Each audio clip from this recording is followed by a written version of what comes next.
Hello বন্ধুরা, এখন আমি লোকেশ কানাগরাজ পরিচালিত কুলি বলে সিনেমাটা রিভিউ করতে চলেছি, যেখানে লিড রোলে আছে হলো রজনীকান্ত, নাগার্জুনা, আমির খান, শ্রুতি হাসান, উপেন্দ্র, সত্যরাজ, সৌবিন শাহী, আরও অনেকে।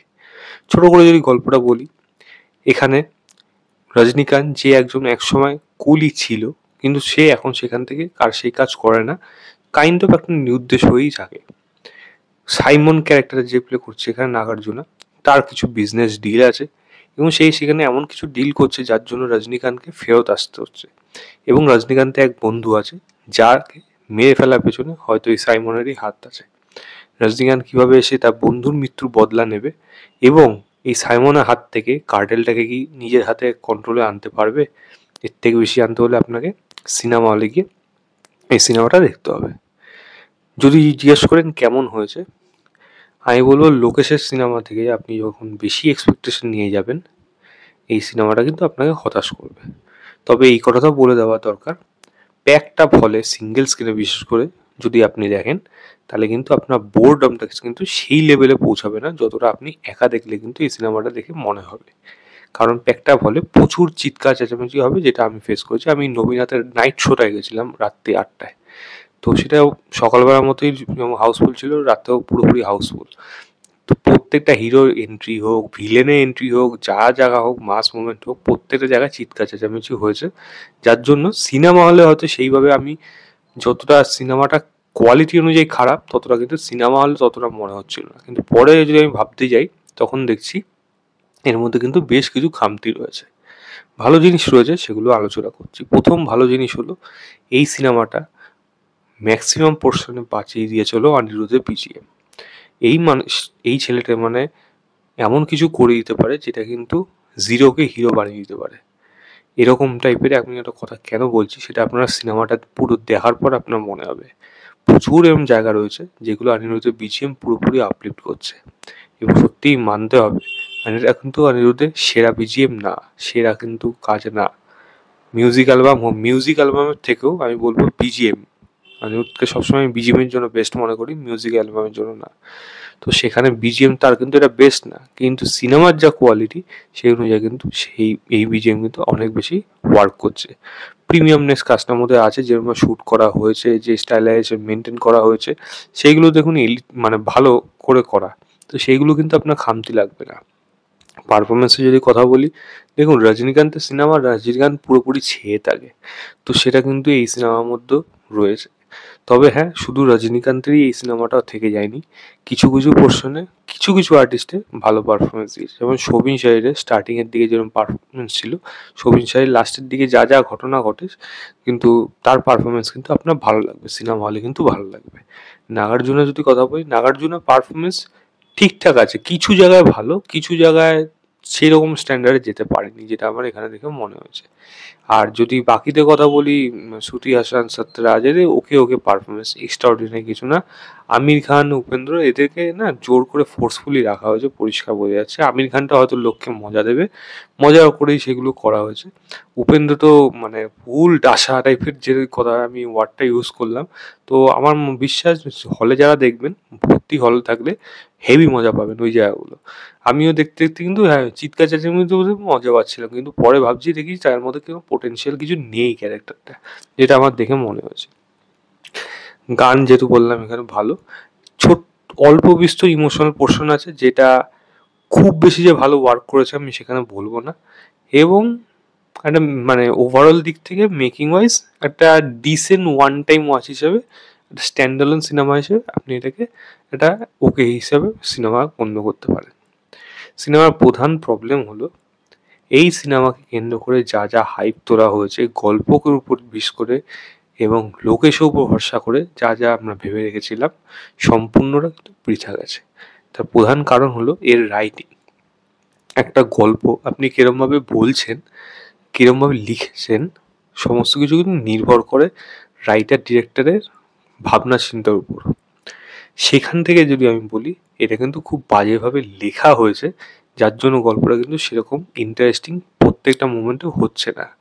কখনো হচ্ছে কখনো আবার চলে যাচ্ছে, কখনো হচ্ছে কখনো চলে যাচ্ছে। লেন্থও বড় হয়ে গেছে সিনেমাটা, একটা সময় মনে হচ্ছে এই সিনেমাটা আর বোধহয় নেই কিছুতে, কারণ একই জিনিস বারবার ঘটতে থাকছে, রিপিটেশন চলতে চলে, যেটার জন্য সিনেমাটা দেখতে কিন্তু সেই লেভেলে মজা কিন্তু আমার মনে হয়নি।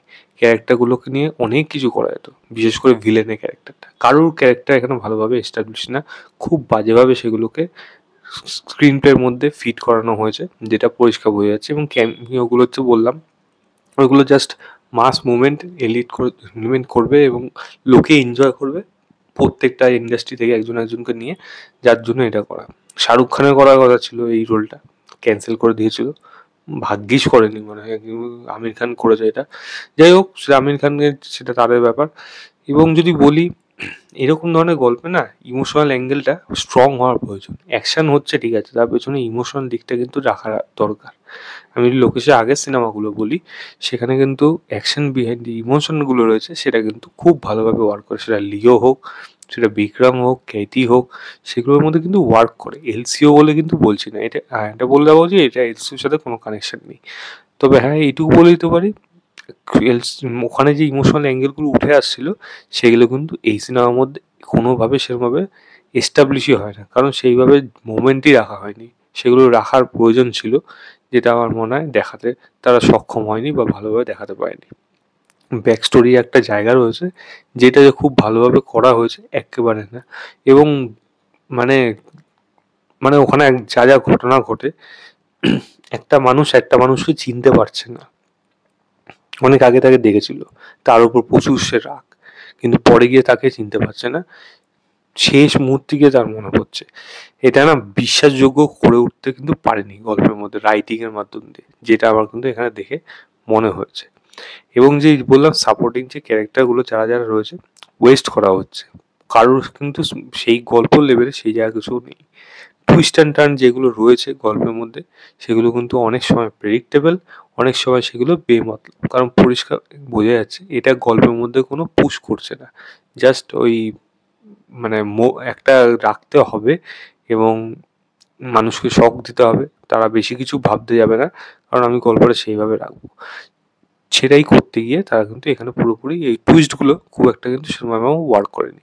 এবং হলিউডে প্রচুর সিনেমার রেফারেন্স থেকে নিয়েছে, যেইগুলো আমার মনে হয় লোকেশ ভালোভাবে হয়তো প্রেজেন্ট করতে পারতো, কিন্তু তার এই প্রত্যেক ইন্ডাস্ট্রির থেকে অন্যের থেকে দেখে দেখে এই ঝেড়ে এই জিনিসগুলো করতে গিয়ে, মানে জিনিসটাকে মানে এক্সপ্যান্ড করতে গিয়ে তার নিজস্ব সত্তাটা কিন্তু আমি কোথাও রাইটিংয়ের ক্ষেত্রে বিশেষ করে হারিয়ে যেতে দেখেছি। ডিরেকশনও কিন্তু খুব একটা ভালো হয়েছে, সেটাও কিন্তু আমি বলতে পারবো না, কারণ লোকেশের সিনেমা এনজয় করি সিনেমা হলে, এটা কিন্তু এনজয় করতে পারিনি। আমি যদি মানে আপনার লিও বলি, লিও এর থেকে অনেক ভালো সিনেমা, শুধু সেকেন্ড হাফে একটু প্রবলেম ছিল লিওতে। এই সিনেমাটা শুরুর থেকে শেষ অবধি গল্প লেভেলে পুরোপুরি প্রবলেম।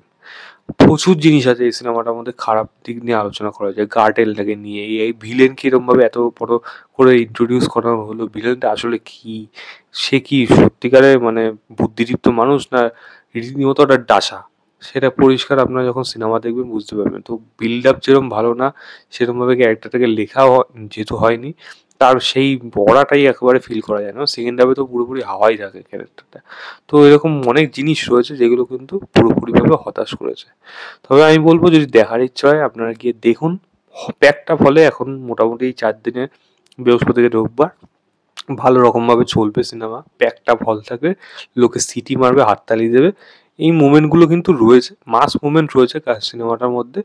তবে সেগুলো প্যাকটা ফলে সবার সাথে দেখলেই আপনারা বেশি হয়তো আনন্দ পাবেন, একা দেখলে আমি জানি না কতটা আনন্দ পাবেন। আমার কাছে এই সিনেমাটা একটা ওয়ান টাইম ওকে হিসাবে, একটা অ্যাভারেজ সিনেমা হিসেবে থাকবে। ম্যাক্সিমাম এটাকে 2.5 কি 2.75 আউট অফ 5 বলবো। যদি দেখার ইচ্ছা হয় সিনেমা হলে যান, গিয়ে দেখুন, দেখে জানাবেন আপনাদের কেমন লেগেছে। এটা লোকেশের সেরা কাজ না, সব থেকে দুর্বল কাজ, অ্যাটলিস্ট আমার তো দেখে তাই মনে হয়েছে। এই ছিল আমার ওভারঅল রিভিউ কুলি বলে সিনেমাটা। ভিডিওটা ভালো লাগলে লাইক, শেয়ার, চ্যানেলটাকে অবশ্যই সাবস্ক্রাইব করে দেবেন। বাই।